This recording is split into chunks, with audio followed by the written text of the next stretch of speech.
folks, welcome back to On Texas Football, the holiday edition of the Winning Drive. We appreciate all you guys joining us. Happy Labor Day to everybody out there. Hope you're enjoying the holiday. Longhorn fans, hope you're feeling a little bit better after being able to digest and process and maybe rewatch the game a little bit. It's never as bad as you thought, never really as good as you thought either.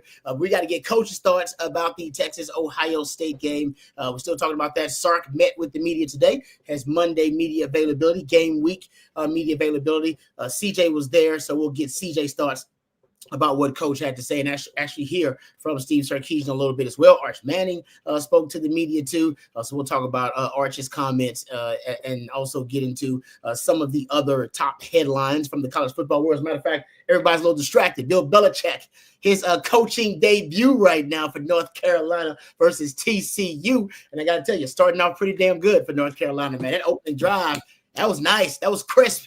That's what you want with CJ from an opening drive right there, man. That looked good. It looked good. Rod, they're calling it Air Jordan. Air Jordan over there at UNC. Yeah, so MJ's there, LT's there, but they breaking out the stars for the Belichick era. I didn't see, where's his lady at? They showed his woman yet? She was sidelined in pregame. I'm sure she's up in a box. I'm sure USC or UNC is kind of closing the curtain, saying hey, she's here, but Did you see what Belichick's company requested a copyright for or a patent on? What's the that? Gold Digger one? Gold Digger. Yeah. They put in like a trademark or whatever where you can't use that. I don't know. It's crazy. Hey, you know what? Air Jordan. Might as well cash in on it. That's the Jordan, narrative. baby. Might as well cash in on it, man. Hey, I ain't mad at Bill. Bill's having a damn good time.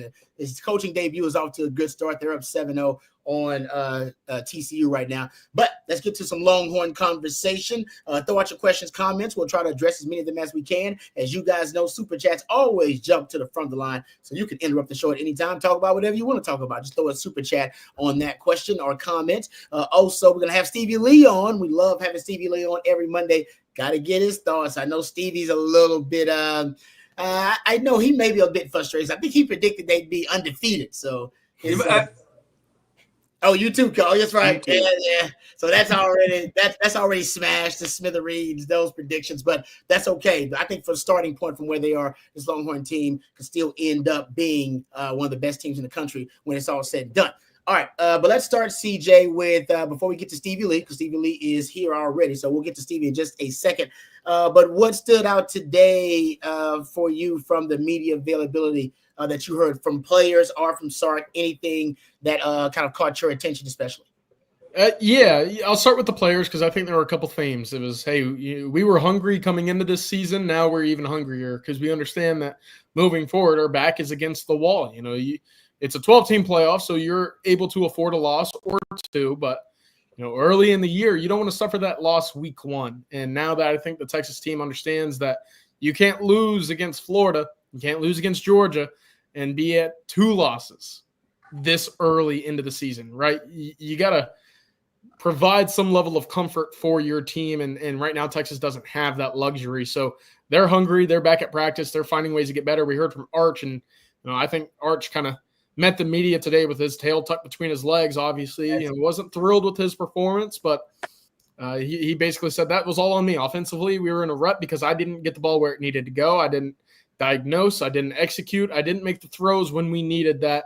So that was a positive to hear that. Obviously, he's taken responsibility here, but I also think that he's going to take this as a big learning moment.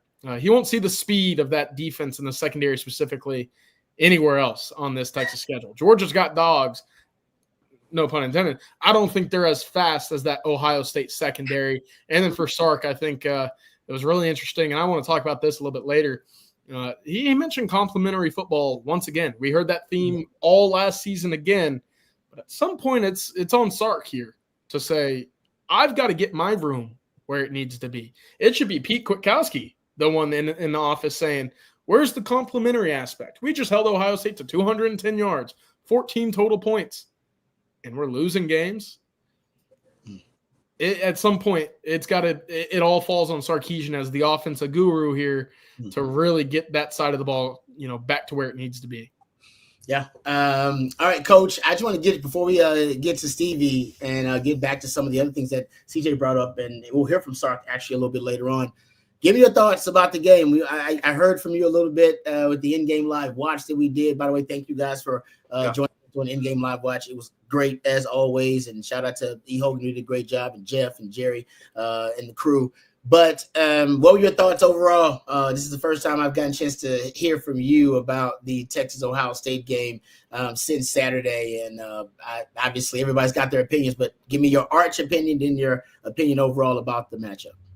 Yeah, so I'm not going to be long because I want to hear from Stevie. But I really think we talked about this chess match, and we were a little bit concerned that Matt Patricia had these years of film on Arch or on Sark, and we didn't know how he was going to respond to the college offense, especially what Sark does. And we called it a chess match, and I think it's obvious that Matt Patricia won that chess match. He had a great game plan.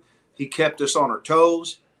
He ran the 5-1 defense, whatever you want to call it, and Sark's going to be. Arch is going to be fine. I think Arch is going to be okay. A learning lesson. It doesn't matter how you start.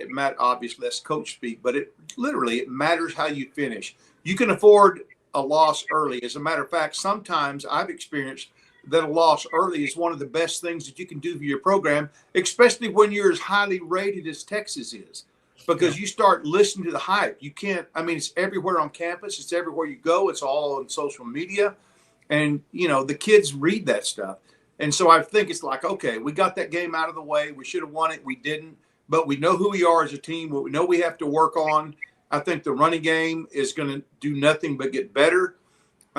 Personally, I kind of like, I think Sark said today they got a little, fancy or whatever with their running game. But I like that. I like the misdirection. I like the stuff that they have done in the running game. And now that we see we've got two good solid running backs for the season, let those guys carry the load and take that off of Sark, and let's establish that running game. I'm pleased with our offensive line. It wasn't perfect, especially, there were times, Sark said in the second half that we slipped off of blocks and didn't maintain our blocks and those things. But, when you look overall at this offensive line as a group, I'm encouraged by what I saw Saturday with our offensive line.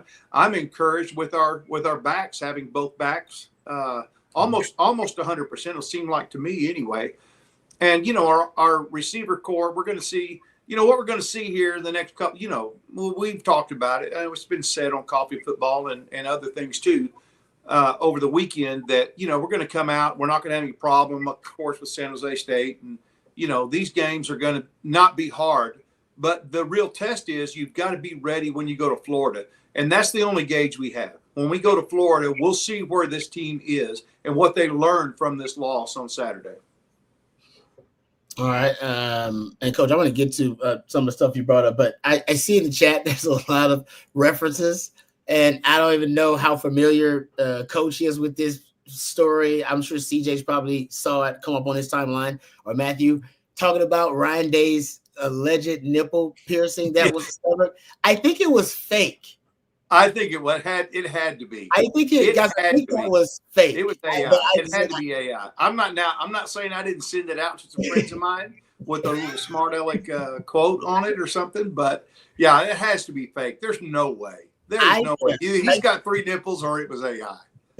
It's just crazy, like just outrageous enough to be like, yeah, I can see it. I believe it. There's no way. Listen, it's no reason to judge him if you got nipple piercing. Ain't nothing wrong with that, by the way. I mean, good for you, right? But I think it's fake though. I don't think there ain't no way. It would have happened. Listen, first of all, we would have seen it beforehand. Like before now, his nipple piercing would have been discovered by some Michigan fan. Michigan is obsessed with finding any fault with Ohio State, period. So they would have found it. And how old is Ryan Day now?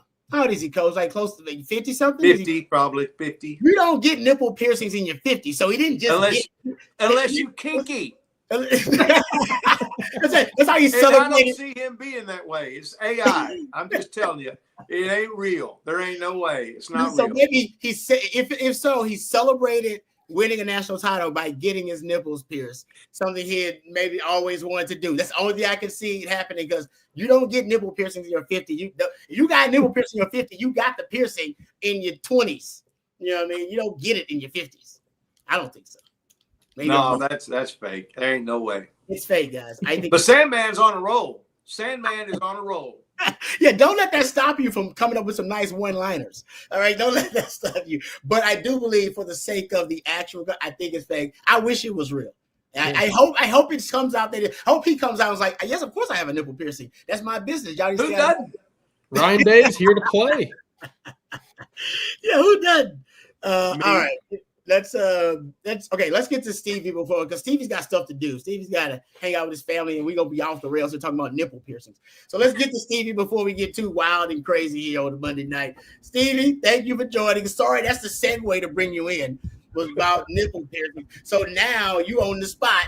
We need your general take on nipple piercings before we start talking about the game and your thoughts on Ohio State.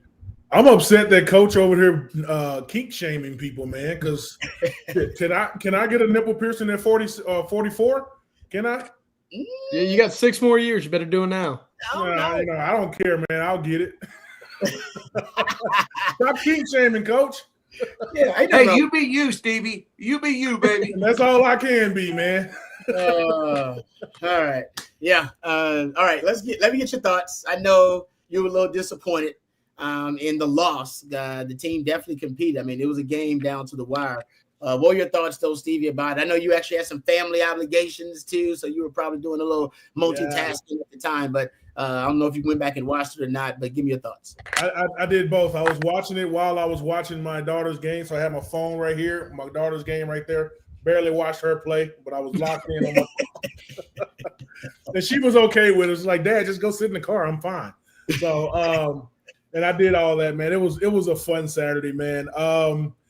Shoot, I got a lot of words to eat that I put out there, man, because I said a lot about the D-line, and there were some spots, and then there were some spots that let me down, bro. I'm not going to lie. I was talking to one of our friends, one of our old teammates, Rod, and we were talking about the goal line stands. He was like, "But man, we stopped them 3 times." I said, "But we needed to stop them 4." Right. So, golly, I don't like putting kids on the spot now, and these are still kids, even though they're making way more money than me.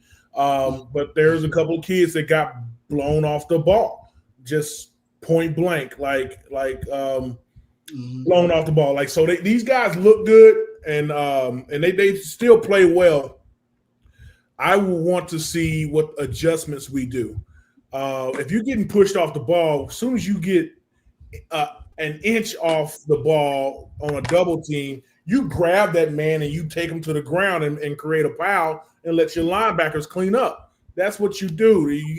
I don't know if that's being coached right now, but we'll see if it continues to happen. It's your culture, So I just think that a little bit of coaching. Now, if we were going to lose a game, this is the game or the time to lose it so we can get better, right? I guess that's coaching's talk too. So I don't know, man, but I got some offensive takes if y'all wanted to listen to that too. So I do. Yours. Yeah. Okay, before you give us your offensive takes, I actually forgot to give a shout out to our friends over at Hargrove Roofing because they do a great job of sponsoring our segment with Stevie, so we appreciate them very much. If you have any concerns or questions about your roof, maybe it's been a long time since you've had your roof inspected, maybe you've never had your roof inspected or had a new roof done, maybe it's about that time, maybe you've had severe weather in your area, could have damaged your roof, whatever the reason, it doesn't matter. Reach out to our friends over at Hargrove Roofing. They are the people to call. 512-645-3202. Offices all over Texas, Louisiana, and Arkansas. They are the most pro burnt orange roofing company out there. So if you have any concerns about your roof right now, they're offering a free roof inspection. Reach out to them today. 512-645-3202. Great partnerships with people like my man Stevie Lee here, my former teammate, lifetime Longhorn, but also other members of the burnt orange community. So we appreciate our friends over at Hargrove Roofing at hargroveroofing.com. All right, Stevie, you mentioned you didn't even talk about, all right, you buried the lead. when I asked you your thoughts on the game. I don't know if you just didn't want to get into it or what. Are you a defensive guy and you're more worried about defense? But most people are talking about Arch Manning when it comes to this contest. The other elements seem to be secondary and tertiary. What are your thoughts about how Arch performed in his first true road start? I got a little bit of a different take, and y'all can take this and run with it, or y'all can say, Stevie, you're stupid and shut up. So I think that Sark put a little bit too much emphasis on his script that he has, right? So he always preaches, be where your feet are, right? Well, he put that script together when he's sitting in his office somewhere or sitting in the quarterback's room when he actually called plays of what's in front of him, what Ohio State was giving him. That's when Arch settled down and actually played a really good game. The second half, when he doesn't have a script, he called a really good game. So you can't call a game on the practice field. So I always felt that way about his script that he always talked about. I don't like coming into the game with a script. I know they want to catch the rhythm and things like that, but I don't think Arch is that type of person or type of quarterback. Give him what you see in the game and let him figure it out because he's just a baller. You don't take into the game what you figured out, 3 days prior on the game or the practice field.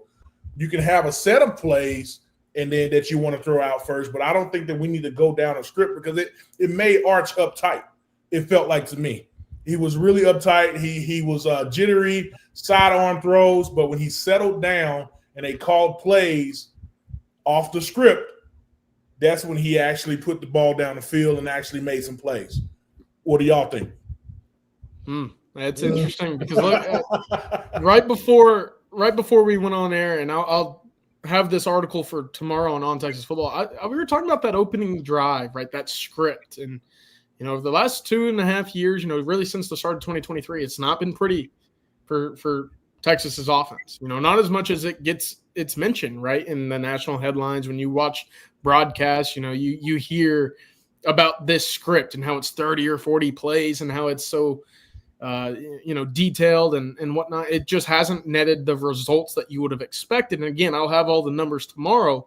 But I'm with you, Stevie. I think once you got Arch feeling like, okay, go be yourself, I think there's validity to that. I also think that Sark also has a lot of credence to maybe I needed to let him get hit first. Because Sark made a comment today that I thought was really interesting about Arch's athleticism. And he said, maybe in the first half, he didn't give himself enough credit for how athletic he is. And in the second half, you saw him get loose a little bit more, rolling around, using his legs, outrunning some defenders to get to the edge. You didn't see that early on. So maybe that's a little bit of that as well. But all in all, look, I was expecting more of that deep passing attack. And I know against Ohio State, it's tough, right? You're expecting pressure up front. You're expecting speed in the back end. Texas saw both. But all offseason, we talked about how the pass catchers and tight ends and whatnot, their bodies were fit for the 50-50. They're fit for the vertical go routes, the posts, the deep crossers. And Texas tried that with Ryan Wingo earlier, but it wasn't really until the fourth quarter where you saw the true 50-50 shot to Parker Livingstone. That whole shot in cover 2 to Jack Indries, right? Texas completed both. And you even look at, the big, kind of skinny post that he completed the Wingo in the fourth quarter too. I'm sitting there wondering, why don't you force Ohio State in the back end to prove to you that they're the best secondary in the conference? If you just take their word for it, then these underneath things will make them look like they're $1 million. So I'm with you. I think that the minute you get Arch feeling like he's naturally involved, whether it's just go play your game, play it deep, run your routes, the better it looked 100%. But it was definitely rocky. So I'm with you. I think there's something to that. No, that's a good point. He definitely looked good. I mean, his fourth quarter was awesome. Actually, he had a really good fourth quarter. It was fun. Yeah, he really did look like he finally settled down and the game started to slow down just a little bit. And Sark started to finally find out the plays that worked well for his QB. So like he started to figure some of those things out too, and hopefully that translates and carries over. I thought Sark called a questionable game, and I thought Arch played a poor game for 3 quarters basically. Yeah. So that I think that combination just kind of led to inconsistency offensively, and the offense just kind of stalled. They never really found their groove. Quarterback never found a rhythm. Doesn't mean he won't be all right. That might be, if that's the worst game Arch plays, then Texas is gonna be just fine. Because you remember the worst game you played, Stevie? The worst game I played.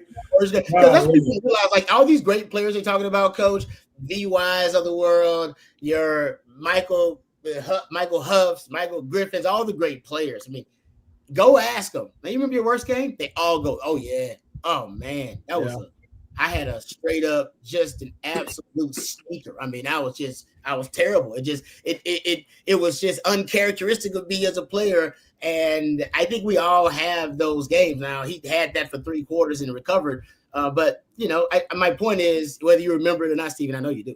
You don't want to talk about it because nobody does. But it's part of the process. Every player's got like there's some Hall of Famers. I'm sure maybe Ricky never did. But for the most part, there are most players out there, and you follow them. They've had bad games on their resume, just a really bad game. His came against Ohio State on the biggest stage, arguably the biggest season opener in history of college football. Unfortunately, that happened. Mine happened at like Iowa State or something. You know what I mean? So nobody really remembers or cares. All right, but that's the reality of it. And I just think that's what happened to him. And if that's a bad game for a Manning, that wasn't terrible. No, I think we're we lost the game 14-7 at their house with us playing bad offensively. We get into a better rhythm earlier in that game. It's a much different game for us. I don't know if y'all feel the same way, but it's a much different game for us. We won rushing yards. We won total yards. We won passing yards. We won every stat except the score stat, so which is the one that count. But we can build on that, man. We can build on teaching the kids or the defensive line to get your tail down. Don't get taken off the ball. It tears up the rest of the defense. Get down, right? We can teach the offensive line, guys, 4th and 1, we got to punch it in the end zone. We have to, man. We got to figure out what plays work for us, what plays work for our body types. Low man always win. Ohio State went submarine on that 4th and 1, and that submarine worked. They went down low. In fact, our defense need to actually look on what they did. They went down low, and the linebackers cleaned up top. So that's if we played that part. If we played those 2 plays correctly, it would be a whole different game, right? Just those 2 plays. But I think that we got a lot to learn, a lot to build on. These next 3 games is going to be, implementing and putting things in during the week. I feel really confident about the season still. I'm still saying we're going undefeated after this game. The rest of the way. The rest of the way. The rest of the way. Yeah. No, in that same breath, Stevie, I mean, this upcoming weekend, I mean, Texas has 3 weeks really to get right. And for a lot of these guys, it's a lot of auditioning to get more snaps or earn that trust. Specifically, is there 1, 2, maybe 3 things that you're looking at saying over the next 3 weeks, X, Y, or Z needs to be cleaned up for Texas to go, maybe aside from March, for them to go undefeated? What has to be cleaned up in these next few weeks before SEC play? Man, honestly, guys, what I saw is I think our receivers need to get separation. Our receivers is getting stuck. But with people running with them, you got to find a way to get separation.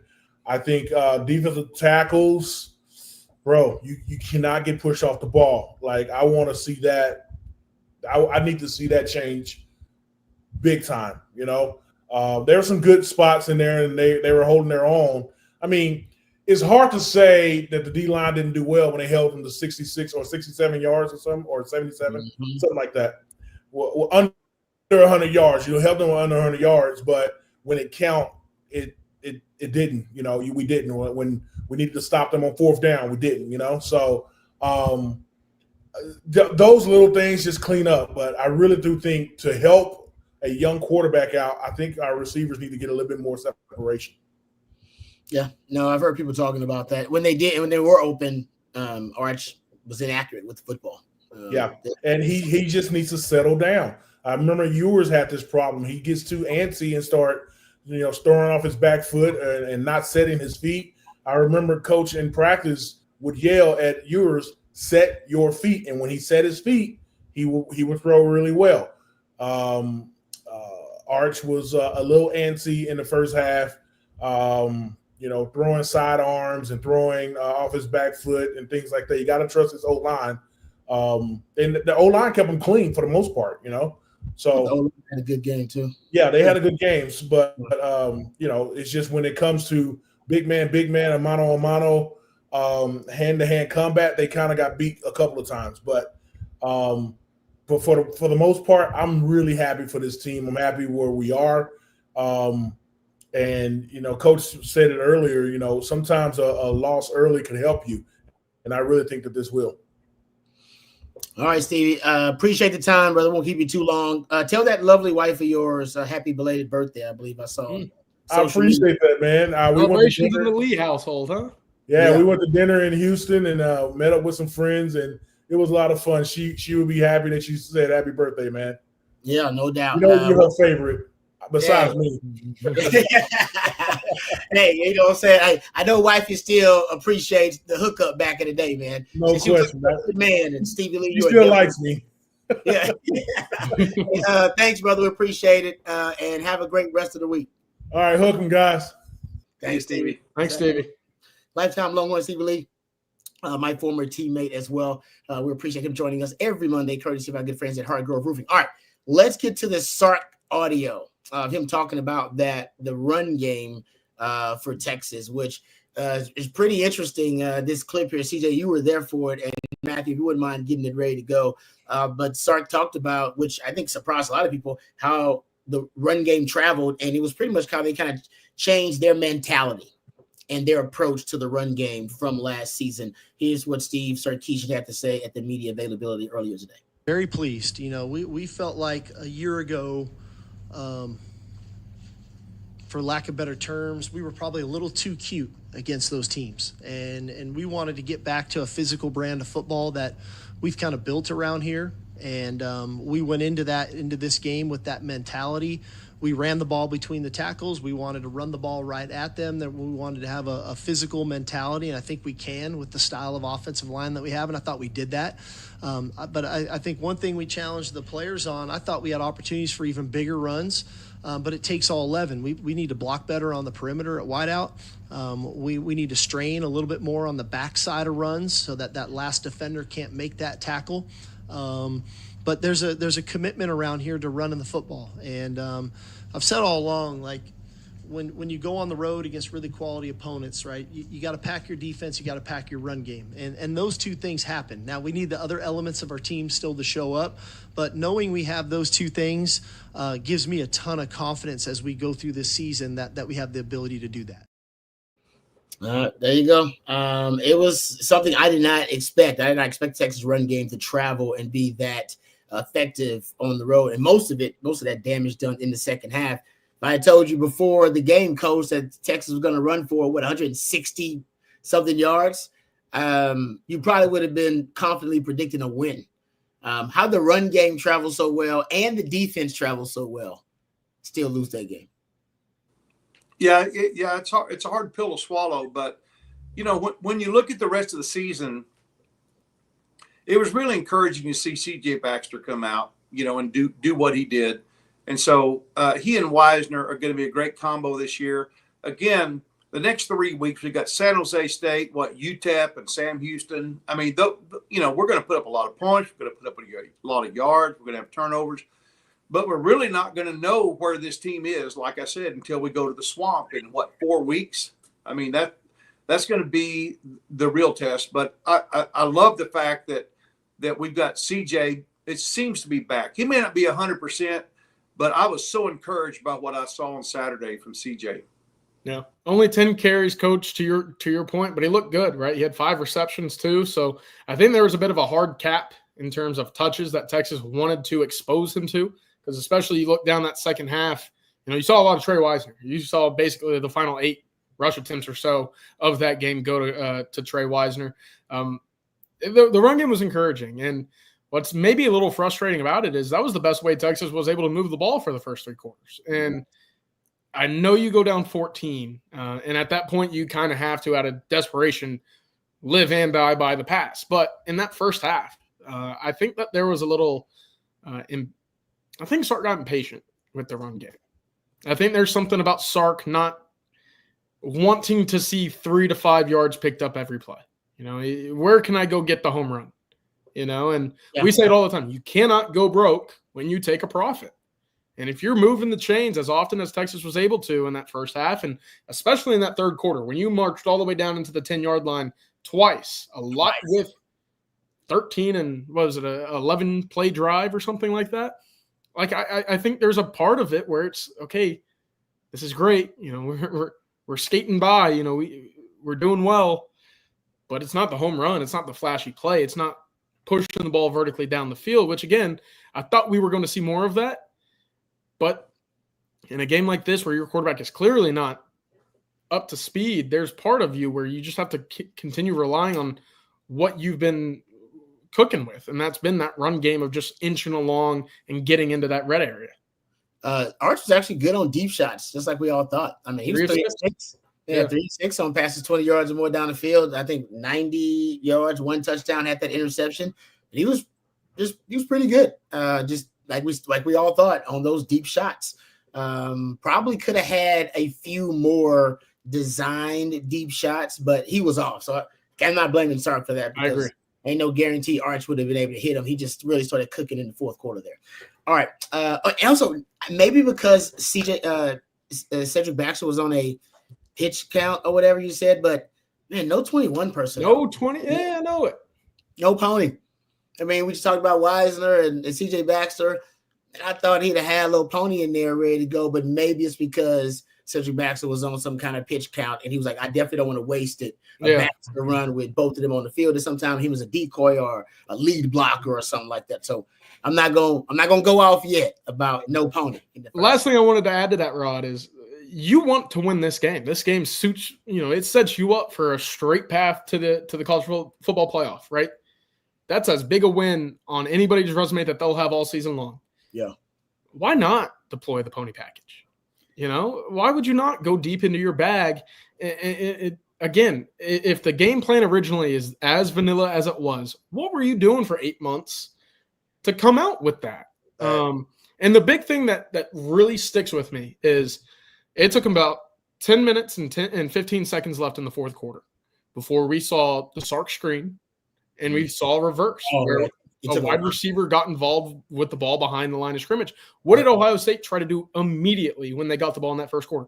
Where's Jeremiah Smith? How can we get the ball in his hands? Now, he was, I think, pressing just as much as Arch was. Yep. He didn't play well on that other side, but they wanted to get the ball to their best player early. And I think Texas went away from that. Ryan Wingo only 1 touch. That can't happen. That just simply cannot happen if you want to win these big games.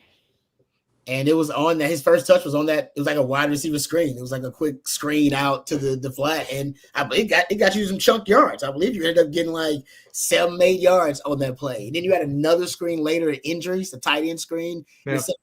That worked really well. It's like, why? That's an easy throw. The rhythm we're talking about that just wasn't there for Arch. Yeah, I mean the screens that they ran. Like I said, the reason that you can point to some elements of the script and the game plan and just say that Sark was either conservative or it was uncharacteristic of a Sark offense and game plan, especially in a big game, is just simple things like the screen, right? I remember looking at the Michigan game and the 2 Bama games and looking for when the first screen was executed, Coach.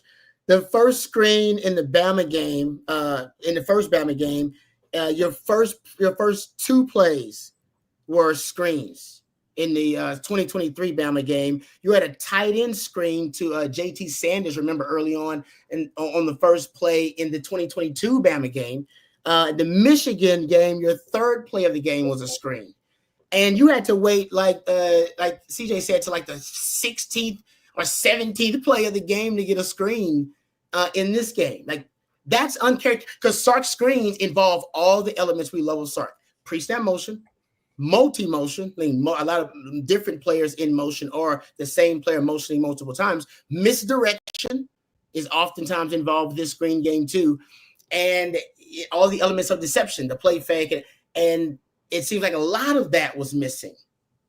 And he had those elements in the game plan, but the beauty of Sark's offense, guys, what makes it unique is he compounds those elements. He combines them all together. It's like 3 or 4 of those cheat codes and hacks on one play at the same time. And it didn't seem that way in that game plan early on. Like, remember, I'm a freak about targets to motion, right? I love targeting the guy that was in motion. You know what I mean? You had in the first half of that game? 1. Ryan Wingo. It was that deep shot. Remember that deep shot to Ryan Wingo that the cornerback ended up dropping on? It was that one. The second one, target to motion, was Jack Indries on that wheel route. So it was 1 or 2 for like 30-some yards on targets to motion. I'm like, do you know how many targets to motion you had in the 2 Georgia games? 20 combined. 20 combined. In the 2 Bama games, 20 combined. When he's deep in his bag, these are the little cheat codes he loves to use. And I'm telling you, he did not use as many of them, guys. I can go through a list of them here. I got a list of them. I got a bunch of them. It was different. I know, I'm not saying the guys weren't schemed open, but that game plan was uncharacteristic of the Sark game plans in big games. It was more conservative, and it had fewer hacks and cheat codes, combinations of them. Period. Yeah. There was a lack of confidence somewhere, whether it's the quarterback, whether it's the offensive line, whether it's his wide receivers. He came in, and I think a lot of that offense game plan was just don't lose the game this early. You know, be very cautious. Don't go above and beyond. Don't put the ball in harm's way. And as a result, I think that ended up losing Texas the game. No, I can't do it. I should have. Come on, Rod. I wasn't full on ranting though. I was close. I was on the precipice of a rant, but I didn't go full on rant. And I shouldn't. It's Monday. All right. San Jose week, so I shouldn't do that. All right, let's get to a super chat here. Thank you guys for your patience. V Brown says Sark has opened with the same first play for Arch every game. Has he become too predictable against elite DCs? Woo! V Brown, that's smoke right there. There is a lot of predictability there. That's good. That's good, guys, because that's true.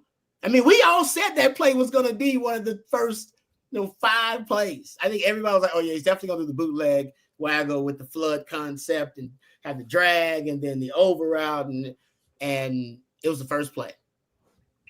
Yeah, so, I think it almost looks like we're not self-scouting. We're not looking at what other people are seeing, what the opposing coaches are seeing. And as I said, Mac Patricia it's like he knew what Sark was trying to do before Sark even called the plays, And so I'm with you. Let's go back to our bread and butter and do the things that we've done in the past that work. I really feel like that Sark, he has a script. And I think the first few plays on that script are at least on my script, they were always plays that you can almost guarantee are going to work against almost any defense. Mm-hmm. But after a few times you realize, hey, that's not the defense I thought I was going to see. So I have to call the game, to your point, Rod, to adjust to what the defense is doing and not to at some point you got to ditch that script. I think a guy ought to have 2 or 3 different scripts depending on what defense he's going to see. Okay, this is what they're in. I've done enough research on this. It's the opening game. I've had all year to look at this. This is what they're in. Okay, so I go to this script. You know what I mean? It's not just like there's one script and one size fits all. I can't believe that Sark would go into game without any adjustments at all in his script play calling. Mm-hmm. That's a good idea, Coach, actually. Because you really, especially with Matt Patricia, you had no idea how Matt Patricia was going to, try to exploit you or try to attack that Texas offense. And honestly, what we found, and to your point about that with the super chat there, V Brown, I do think now that there is, such a 5 years basically we're going on a sample size of Sark at Texas and what he likes to do. And even I have talked, I have been tracking the trends and kind of the commonalities of Sark's offenses throughout the years and what he likes to do. So I do think there is a template developing, but you have to be an elite program, I think, to execute it. Like Kentucky can't execute this game plan. I think Ohio State can do it. I think Georgia's can do it. Where there's a ton of different looks pre-snap and post-snap in the secondary and on the front. So the pre-snap look should very rarely match the post-snap look. You want to be shifting and changing that as much as possible. Georgia did that a ton against Sark. Ohio State did it a ton against Sark.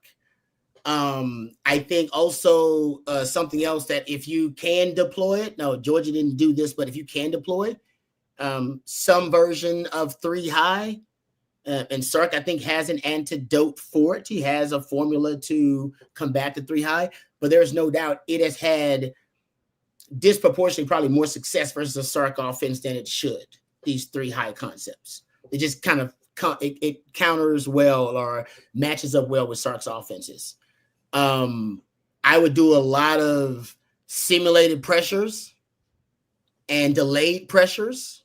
They called it a coffee house stunt for Ohio State, where the guy he's supposed to act like he's waiting in a line. Like a hezzy stunt. Yeah, it's a hesitation stunt. It calls a delayed stunt. But, boom, it worked. But we've seen that work against Texas actually pretty often last year. Yeah, last year that was one of the things that delayed stunt that worked. I would try to get, see that slot corner blitz would work a little bit more. They actually, Matt Patricia threw out a couple of cornerback blitzes as well. There are just a few little things that I think you can add to the template and say, well, against these teams, these concepts work really well. And like I said, everybody can't execute that though. You got to have elite personnel to do it. And Ohio State had elite personnel. And we just got to give Matt Patricia credit. I watched that game 3 times. That was a hell of a game plan. Like it was filthy. It's okay. He out-coached Sark. That's nothing wrong with that. Like he came up with, and Sark was at a disadvantage because Arch Manning had never seen a defense that fast. Well, maybe Georgia. So maybe I'm with you, CJ. I don't know if Georgia was that fast. That defense looked fast. Not on the back end. Yeah, exactly. And on the road. This is the last kind of thought piece I had on Arch about that debut, because it wasn't pretty, right? We all know that. I think there was a little bit of that kind of shookness that we saw against Georgia, right? Whether it's Quinn and Arch sitting on the bench, kind of with that dumbfounded look on their face that made the rounds on Twitter. We all know what it looks like, right? But I think Arch was expecting that same level of Georgia pressure from Ohio State, especially with the unknown protection up front in front of him with that brand new offensive line. But I don't think he anticipated that speed in the back end. And when that speed came up and that pressure didn't, well, in his mind, he's still anticipating that the pressure is going to meet him when ultimately it didn't come. And so he's trying to work quicker. He's trying to, kind of process what's happening faster. And I think as a result, he's saying, I got to get this ball out. I got to make sure that there's pressure coming. I got to find out what's happening faster than maybe is necessary at the time. So I say this because, look, we saw him very early. There's a clean pocket for him, and he's on Connor Stroh's backside, throwing a ball errant and high to jack injuries on the crosser as it develops late. I think that's because he knows that ball has to get out. We talk about the late throw with the sidearm. He didn't need to throw that sidearm. He had time to correct his feet, square up his shoulders, and deliver a strike there. But again, I think he's anticipating the speed of a Georgia defense from Ohio State when that wasn't the case. But in the back end, those guys were moving at speeds that he, quite frankly, has never seen before and providing coverages that I don't think anybody else in the country is going to come week to week with.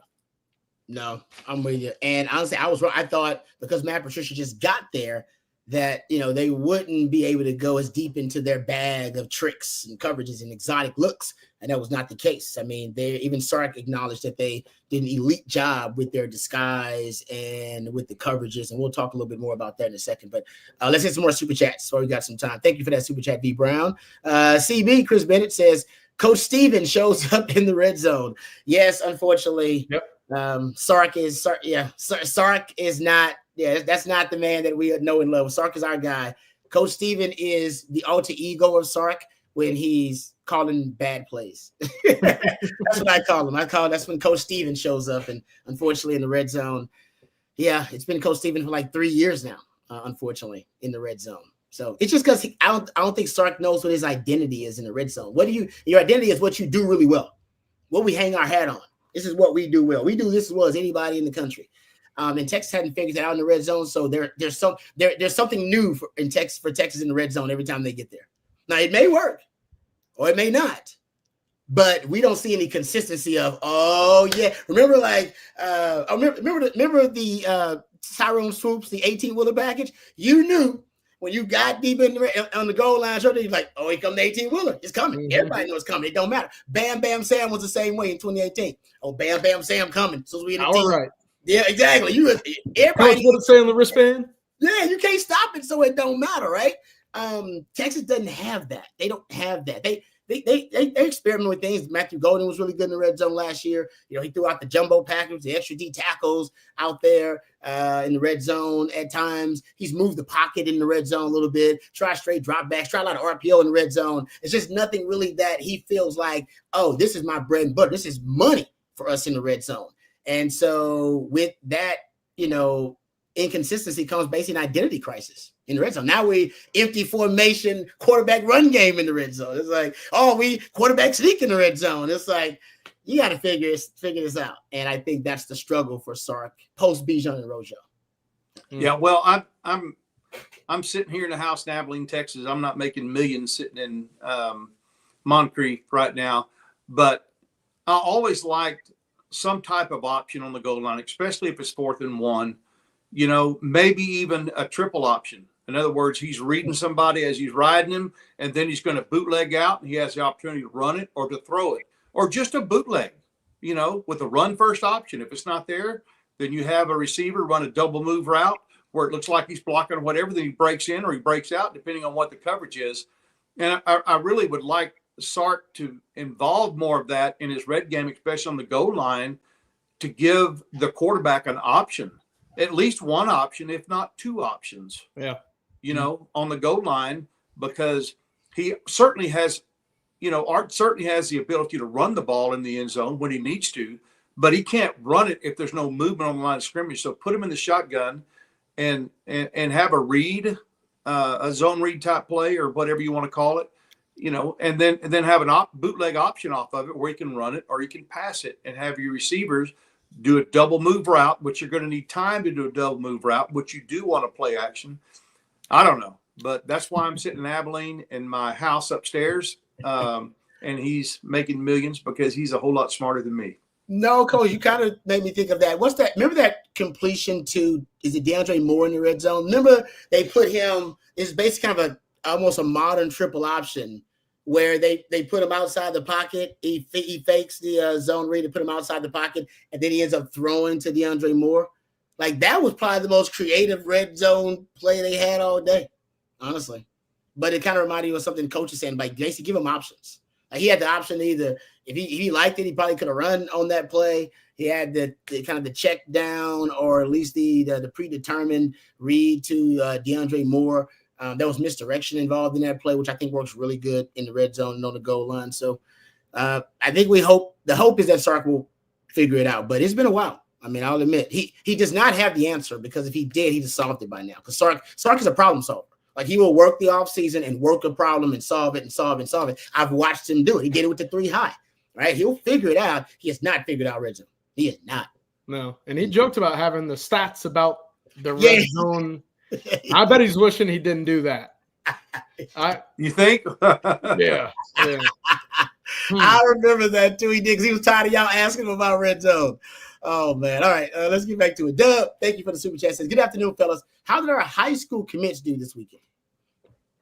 That's actually a really good question. I haven't dug too much into the high school recruits. I don't know. I was up at 3:45 on Sunday, driving from Columbus to Cincinnati for an 8 a.m. flight. Bad traveling by me.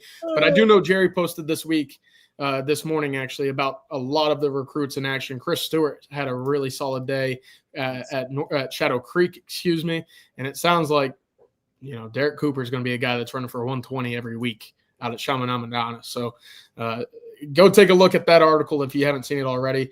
I've been kind of digging into some of these 2027 kids over the last week or so. One name I can report will be on campus this upcoming weekend is Trey Moore, the wide receiver out of Pflugerville Weiss, 6'3" wide receiver, the number one receiver in the 2027 class of number one wide receiver in the state, for the class of 27.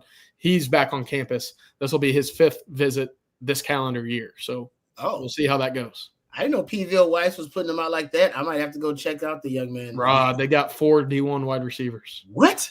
Yeah. Hold up. What? And they're all they're all juniors and sophomores. Who's the QB? Did we know Jackson Shad. He's a talented kid. Man, okay, I might have to go. Better be talented with those guys. I'd be putting up some video game numbers right here. That is wild. And what class are they all in? Are they all? There's 3. So 2 are playing varsity. Audric Williams has 2 offers. He's a 27. He'll be at Texas this weekend. Another is Jordan Frohawk, who I'm a huge fan of. Nebraska, Texas Tech, a few other offers. Ole Miss is talking to him. He's on campus this weekend too. He's playing JV this year after transferring in. UIL kind of nipped him in the bud for playing varsity this year. And then Jordan Anderson, a 2028, picked up North Texas when I was there in the spring. So they've got a ton of talent at that wide receiver spot. Wow. That's good stuff there, CJ. All right, I know we got another super chat, but let's hit another sponsor before we move on. Let's thank our friends over at Von Lane, and we appreciate Von Lane. Had a great time with the Von Lane team during our Texas tour with the third and Longhorn crew. All those great stops were powered by our friends over at Von Lane. And if you have to get to Houston or Dallas or Fort Worth or San Antonio or Austin, you need to think about taking the Von Lane as well. I know some of you still out there trying to fly to any of those locations when you have to travel, and it's a bit of a toss-up, right? You deal with the delayed flights and the airport stress overall and the chaos of the airport experience, or do you drive yourself? A lot of you probably have taken that trip, and honestly, it can be a bit stressful as well. Road rage, you got to deal with traffic jams, you burn the entire day of productivity, so you always feel like you're rushing, not with the experience of Von Lane, folks. Traveling with Von Lane, you're talking about the most luxurious travel experience on the road today.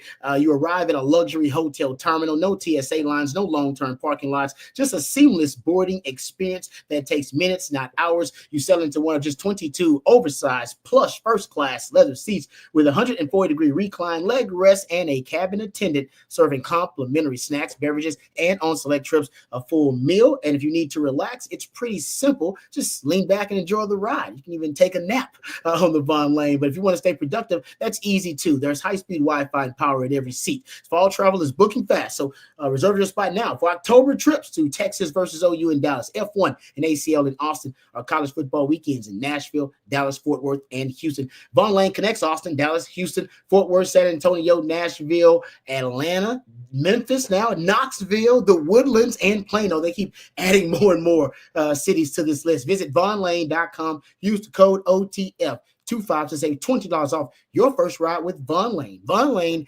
elevated regional bus transportation. Thank you very much to our friends over at Von Lane for sponsoring the winning drive. Getting back to the super chats here. Chubbs2244 says, thank you for the super chat, by the way, Chubbs.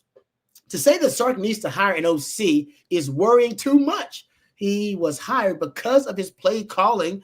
It will all work out. Hook 'em. Love you guys. Thank you, Chubbs. We appreciate the super chat and the encouraging words. I saw somebody on trying to find it here in the super chat discussing this very topic. And they basically said that Coach that Sark needs a no man. That I think that he needs somebody in headphones to tell him no. Yeah, Texas dude, there it is. So Sark needs someone in headset saying no. Did you have a no? Were you the no person, Coach? And yet, did you have somebody that would disagree with you if you needed it when you were calling plays and coaching and stuff like that? Yeah, I tell you what. Yes, I did. And in fact, I wound up hiring a guy that was from the Art Briles era from Stephenville. He was the guy Art was talking to in the press box at Stephenville. His name is Jeff Merkitt. And that's when our offense took off, when I hired Jeff Merkitt, and I just shut up and let him do it. Then I would call a play once in a while, and sometimes he would say no. And I would say, okay. But he's the best I've ever seen, the best I've ever been with. So yeah, you got to swallow your ego sometimes and have you a no guy. Oh, but that's obviously Sark and I are not in the same league. I was not very good at calling plays, and Jeff Merkitt was the best I've ever been around at calling plays. So I just let him call them, and once in a while I'd call one, and he'd either let me run it or he'd say no. And I said, okay. That's what made you a great coach right there. You got to know when to swallow the ego. It's like, all right, that's why I hired him. But what are your thoughts about I know there are a lot more conversations now among Longhorn fans about whether Sark needs to make that move and hire a play caller. Now he has an OC, guys. He has Kyle Flood is his offensive coordinator. He's got a coordinator. Y'all talking about hiring somebody to call the plays. Yeah, but who would it be? Who's out there lighting it up? What OC is out there lighting it up right now? And that's the sign of a good head coach, is to go find them, right? We've talked about position coaches going and finding Chris Jackson, going and finding, the guys that he's been able to hire to his staff. I mean, Kenny Baker, that's a good hire, right? They've been able to develop. There's got to be someone in his ear or someone in his circle that he can go out there and say, I need new input. And look, I wasn't a guy that was advocating for Sark to go hire a play caller, and I still don't think I'm there. But let's talk about the issues that have kind of hounded this Texas football team over the last 3 years. They've had talent to win a national championship. We know that. They've been right there on the doorstep. But what have those issues been? Well, it's third downs, right? It's third quarters, all on offense. It's red zones. You can't run the football against good teams. You can't run the football against teams when you need 1 yard. What are the commonalities there? Well, they're all on offense. Yeah. So again, I'm not calling for a guy for Sark to just give up his baby. That's a tough thing to do.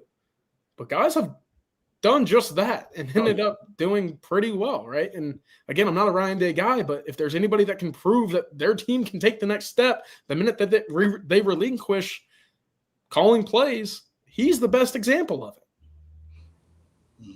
Yeah, that's a good point. Have you ever heard of anybody hiring a director of red zone offense? I like it, Coach. I like it. Yeah, I'm the offensive coordinator for red zone offense. That's it. All I'm going to do all year, 12 months out of the year, study red zone. Gets in the red zone, hand it off to me. I got you, Coach. I like it, Coach. Honestly, at this point, extreme measures need to be taken. So I don't disagree with that. It's like, no, they hire people all the time to consult about different things. Call them what you want, special projects, whatever you want to call it. Give it a fancy name. I like that, Coach, though. That all they focus on, though, is red zone. That's all. That's it. They study the best red zone offenses in the NFL, the best in college football, the best in high school football, the best at every level of, and they just steal plays and concepts, and they just go. They tour the country, talking to the best minds in red zone offense and trying to figure out how to solve it Texas. And then when Texas wins the national title, Coach, they'll have that as a documentary story on ESPN. Like, well, Sark, he was thinking about giving up play calling. The fans were mad, but then he hired the what do you say, the red zone coordinator. Red zone coordinator. Boom, do it. And they will tell hey, I'm going to call. No. Sark says, no, we're on the 21. I got it. Like, no, that's close enough to the red zone. I got it. Minister of Red Zone Offense is fabulous. Minister of Red Zone Offense. I love it, Jay Kelly. That's it like right there. That's it. Yeah, no doubt. But to your point, CJ, there are issues that are now you can classify as systemic. Yes. They've existed too long. And we know coaches they try to solve the problematic issues every offseason. And you have tried to solve this one. And it's clear now they're, maybe just bring in some outside ideas or something like that. And I'm sure Sark is doing that, by the way. Yeah. He's probably just doing it on his own. But I agree with Coach. I think at this point, hire a red zone coordinator, red zone play caller, whatever. Maybe you can call the plays, but just have him go study it and come up with all the plays. I don't know how you want to do it, but Coach, that's a money idea. I love that. All right, let's get to a couple of other questions. Oh, before we do that, I want to get to this quote from Sark about Arch real quick from today, because a lot of people have been criticizing Arch's mechanics or lack thereof. Yeah, right. Is the footwork things, and so Sark was asked about it, and I'm glad he was. But here's what he had to say about Arch's mechanics and some of his bad fundamentals in that matchup versus Ohio State. He said there was a couple of times where we had some crossing routes where I didn't feel like he brought his feet to where he wanted to throw the ball, which in turn forced kind of a sidearm delivery, which isn't his style of throwing. I think if he can get his feet aligned, get his shoulders aligned, that can help with some of his accuracy that way. I think it all started when we were throwing crossers. He said, we don't look for the crosser. We read the defender, trusting that the crosser is going to come open in the window he's supposed to be. I felt like he looked back for the crosser, which in turn brought his shoulders and feet, and then he had to look back and force a little bit of an errant throw. So, did y'all see Kurt Warner's take on yes, Arch? Easy throws? Great. Well, no, yeah. No, he's talking about you throw, and I've heard this for a long time. You throw with your feet. That sounds crazy, but that's what the great ones do. And their feet are always in the right place when they're throwing. They're under them and they're moving forward. And I thought Kurt Warner had a really good take on Arch and his mechanics. And I think it's first game stuff that happens, like y'all were saying, the speed of the game and all that stuff. I look for him, and I'm really glad our schedule worked out the way that it did. Yeah, here's Kurt Warner right here. If you don't lead with your feet, you will miss. And he said, I see it every week in the NFL with great throws. And Arch's feet were sideways a lot. Looks like he was throwing it really hard. His arm was moving fast, but you have to have your feet in the right moving in the right direction. And I think that's a great quote. And Sark knows that. I mean, it's Milwee knows that. It's not like Kurt Warner's come up with some genius, but he was, he pretty much hit the nail on the head for me. And I think it's just something that these next 3 games are going to be good, I think, for Arch to work on those things when he's feeling pressure or he's feeling whatever he's feeling. Don't forget your feet mechanics. Not everybody, is a Patrick Mahomes, and throw it as unorthodox as he does. And I think that's not been great for people that don't have that moxie about them to do it like Mahomes does it. Does that make sense? I mean, if there's only one Patrick Mahomes to me. And I think Arch needs to be who he is and do what he's trained to do. And he knows that. And I think he's probably beating himself up for that because he's done it his whole life. But these 3 games will be good for him to get back in and work on his mechanics because it's going to be teams that shouldn't offer anything like Ohio State did, obviously, and get him ready to go down to the swamp. Yep. Kurt Warner also, he's worth a follow. He has very kind of profound thoughts about the quarterback position. And he also pointed out that Texas should have more quick game, just quick game to get him in a rhythm and get him in the groove. And I agree with that too. Easy throws, easy completions, rather than a lot of the down the field concepts. You can have those, but you got to incorporate the quick game just to get your quarterback confident. So I agree with that. That is Arch, to your point about the footwork.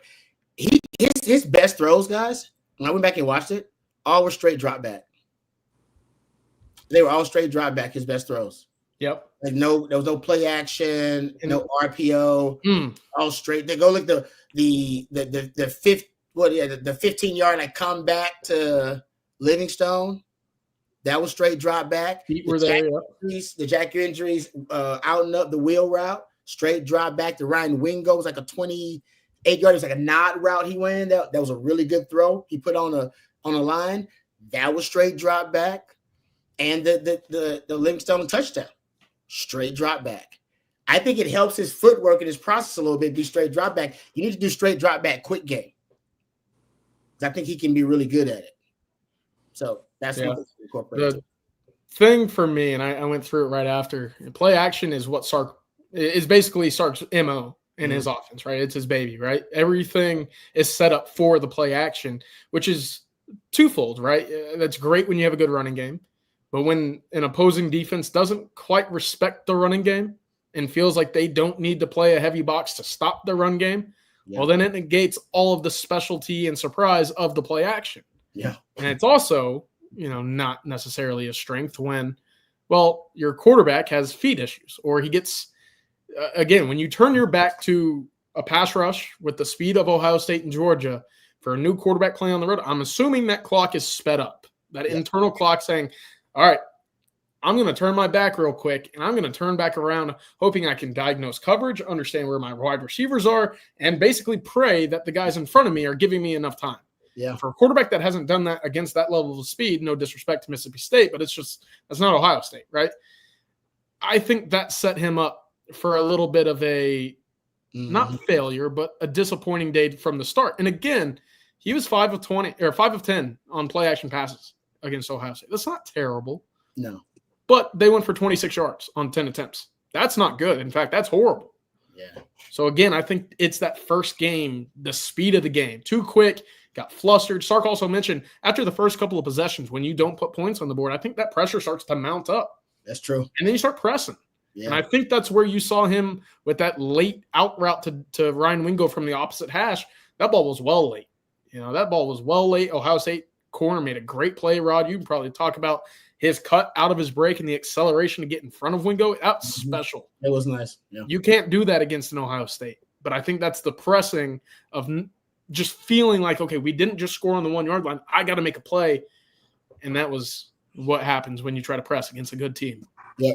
I love your take about the play action, though. In the speed and having to, especially when they're giving you a different look pre and post snap. None of your pre-snap analysis is matching your post-snap looks. Right. Then you have to turn around and then set your feet and everything. That's a lot for a young quarterback to think about. No doubt. That's a good take there, CJ. All right, let's. Sorry, go ahead, Coach. I agree. CJ, what a great take. Yeah, that's so true. It's just human nature. It is. I agree. Because when you combine all, because it makes it usually play action amplifies QB stats, and for it didn't amplify Arch's game. I think that's the reason it didn't amplify. But I do think he will be good at it. Yeah. In the future, it's just that was a lot on the road against that defense. Yeah, right. I just want to say this. You're right, Rod, about the straight drop back. But as you know, you can't win a national championship just running straight drop back. So he's got to figure it out. Yeah. You got to mix it. I agree. You need the spin game. You need the RPO game, play action pass. You don't need all of it. It's just that stood out to me that You're right. All of his best throws was when you just decided, nah, man, just let it fly. No play action. We're not gonna help you out with that. And that's when he kind of saw the field better, or at least maybe things slowed down for him. All right, let's thank our friends at South Point Dodge before we answer a couple of more super chats, and we'll get done with our live stream tonight. Thank you very much to South Point Dodge, southpointdodge.com. And Texas football fans, you can score an easy extra point this season when you get to the point with our friends over at South Point Dodge. South Point Dodge has over 600 vehicles in stock right now, including the all-new 2025 Ram 1500. Get the real deal today and drive away in the all-new Ram 1500, proven to last. Plus, you get employee incentive pricing right now with our friends at South Point Dodge. That's their fancy way of saying you pay what the employees pay. Right now at South Point Dodge. You won't find a better deal than that, whether you need a car, truck, something new, something used. Maybe you need a trade-in. Our friends at South Point Dodge pride themselves on being Austin's automotive everything. So score big today at southpointdodge.com off of I-35 in South Austin, or just go online at southpointdodge.com. All right, let's get back to the super chats. Denton County Mountain Lion. All right. Says, boys, on Texas has replaced the ticket as my primary daily sports fix. Thank you there, Denton County Mountain Lion. We appreciate that. Thank you for the super chat as well. Says, fantastic content. Always. Arch will be fun. Chill, y'all. Roar. There you go. All right. Amen. Roar better. But yes, Arch, I think Arch will be fun. I mean, I think ultimately he'll use this as a motivational currency. And now you can coach. Now you can get back to now that the bubble's been burst on all the hype, you can just kind of get back to ball. back to ball, right? So I feel you, Coach. You might be right about it. It might have been the best thing for him sometimes, where just burst that bubble, and now we get back to work. Yeah, you got 3 games that you can. you don't have to be perfect, but you can work on your craft and work on the things you need to work on. And like I said, you got to be ready to go down the swamp. You better be ready, and you got 3 games to get ready. I can't wait to see Arch's improvement operationally, mechanically over that time period. And then, like you said, you better be ready for Florida. Gotta be. They're going to be ready. Florida will be a little bit beat up, though, right? Don't they? Florida's got some big games before they play Texas already on that schedule. They got a couple of, game heavyweight fights they'll be in, too, before then. And then hey, Rod, I got to ask you something. So the Mountain Lion there had basically a $20 super chat. How much money does it take for you to put your helmet on, by the way? I usually, if it's close to 50. 50. All right, folks, let's get a 50. Close to 50. Let's get some 50 in here so we can put the helmet on, baby. And Cover that ugly mug. Yeah, we appreciate every super chat, though, guys. No we doubt. really do. But yeah, somebody get like close to 50, then I throw the helmet on. I got it right here, ready to go. All right, Yeah, let's go. Let's go. I always keep it close. Well, thank you, Denton County Mountain Lion. We appreciate that. Sir. Thank you for listening, man. It means a lot to us. Cisco Diaz says thoughts on Brady's comments on Arch. Ooh, I gotta find those. I saw those on a timeline. Yeah, I think we put it up from our account. Oh, did you? Okay, good. Some of it. All right. We'll pull that up. We'll have Matthew pull that up, Cisco, and discuss what Brady had to say. But I imagine, considering how close he is to the Manning family, and that's how I wonder how many people. Oh, there it is. Thank you, Matthew. Even though he didn't have his best game today and they lost, if he uses this to his advantage, Arch, he's going to be tougher for it, and he's going to have a better next game because of it. It's kind of what Coach said. It's in the end, it should not make or break him or be an indictment on him, but it definitely should drive and motivate him. Yeah. It definitely should be a driving force. Like I said, I remember having bad games. I remember thinking to myself, how did I have a game like that bad? I'm a way better player than that, and it does crystallize your focus.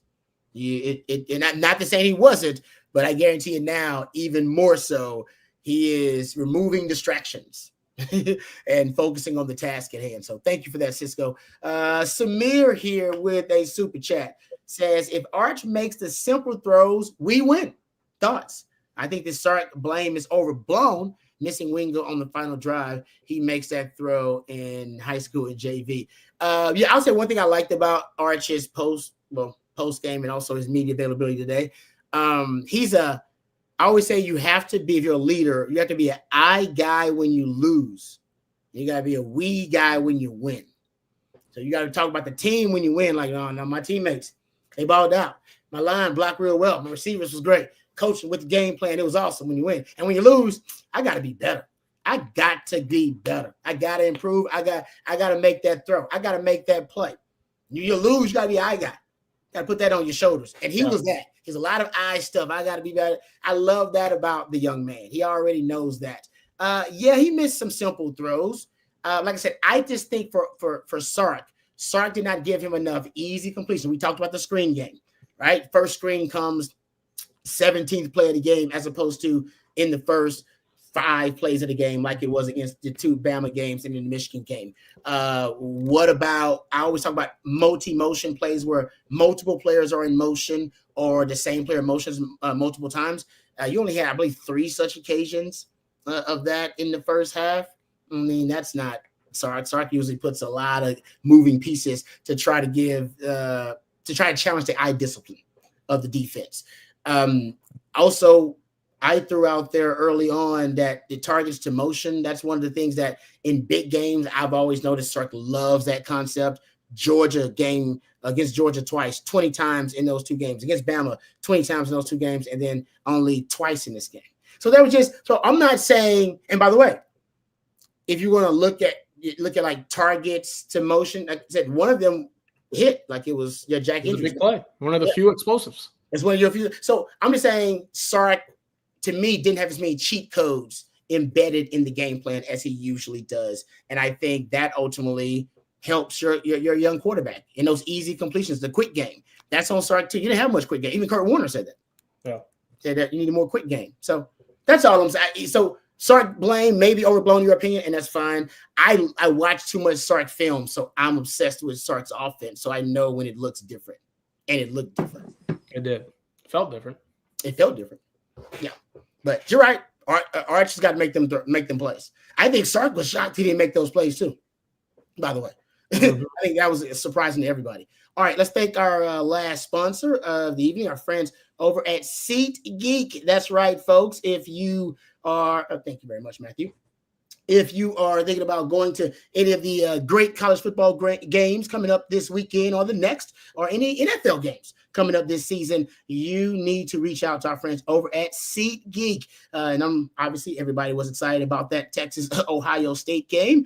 And we were hoping that Texas would get a big win. But either way, our friends at SeatGeek hooked a lot of Longhorn fans up. I'm sure a lot of Ohio State fans up for that game as well. But if you're still looking for tickets to any game, with more than 35 million downloads, SeatGeek is the #1 rated ticketing app. College football is back, and so is the NFL right around the corner. SeatGeek has your back, folks, when it comes to getting to support your favorite team and getting to all the big games. Each ticket is rated on a scale of 1 to 10, so you know you're getting a great deal. So you look for the green dots. Green means good. Red, of course, means bad. Plus, every ticket is backed by their buyer guarantee. Of course, we've got a deal for the On Texas football fans. Of course, OTF. Use that code. You see it on your screen right there, On Texas 10, for 10% off your next set of tickets at SeatGeek. That's 10% off any tickets with the promo code On Texas 10. Make sure you click the link in the description to download the app and have the code automatically added to your account so you can use it later. Thank you very much to our friends over at SeatGeek for sponsoring the winning drive. Actually, we have a super chat here before we get out of here, guys. I apologize, missed that one. Hey, Justin, thank you for the super chat. This will be our last of the evening. He says, there has to be a reason Sark's game plan was different. Did he not want to show too much or win by bully ball? I agree that there's a reason. Could it be overblown that it's the reason that Texas lost the game? Maybe, because Arch just missed a lot of open throws and Arch was off. But yes, there's no doubt. I'm telling you guys, analytically, and I said I can give you the numbers. Maybe I can do a video on it and give you all the numbers. It was a different, like I said, no 21 personnel. No 21. I mean, usually Sark in those big games, he loves throwing out different personnel groupings. I remember that Bama game, that first Bama game, he had 11 personnel, 12 personnel. It was like 30 personnel, 21 personnel. He had the 6 O-line package. He was throwing everything at that damn Bama defense. And in this game, we get 11 and 12. That's it. That's fine. No 21. No, nothing special. Like there's a reason for it. He's too smart and, I think he's too high level of an offensive mind. There's a reason behind it. I don't know if he's ever going to tell us. So I think they wanted to run the ball, though. That was clear. And that's another thing. Go look at the early down pass rates in those other big games. When Sark is deep in his bag, he loves to throw the ball early. In this game, they ran the ball. They had a really high run rate on early downs. And Sark was just throwing the ball on early downs. It was just a different game plan. That's all. Very different, uncharacteristic. There's no denying that. Whether it's the reason that they lost or not, that we can discuss. But there is no discussing or debating whether the game plan was different than his other game plans in big games. I am here to tell you it was. All right. Thank you, Matthew, for all of the great videos and things that you do. We appreciate you because you're the real MVP. CJ, appreciate all of your expertise and hard work as well. Thank you, Coach. Appreciate the wisdom and the levity. Thanks to Stevie Lee for joining us earlier, courtesy of our good friends at Hard Grove Roofing. And thank you to all of our sponsors. Thank you to Von Lane, vonlane.com. Use the code OTF25. You'll save $20 off your first ride with Von Lane. Thank you to South Point Dodge, southpointdodge.com, and SeatGeek as well. We appreciate them. Use that code on Texas 10. And you can save big with our friends over at SeatGeek. And also, thank you guys for all the super chats and the questions. If we missed any of them, direct them to the gentleman at Coffee and Football bright and early tomorrow morning at 8:15 with Bobby and Jerry. And also tomorrow, we'll have a Tuesday night live stream with the new crew, my man CJ Vogel, Jeff Howe, and the fantastic, the wickedly talented Amanda Atwell, who joins them as well. So and that'll be at 7:15 tomorrow. So if we miss any questions, direct them to all of those crews tomorrow. Thank you guys though for joining us and our participation. For CJ and for Coach and for Matthew, I'm Lifetime Longhorn Rod Babers. Until next time, hook 'em horns.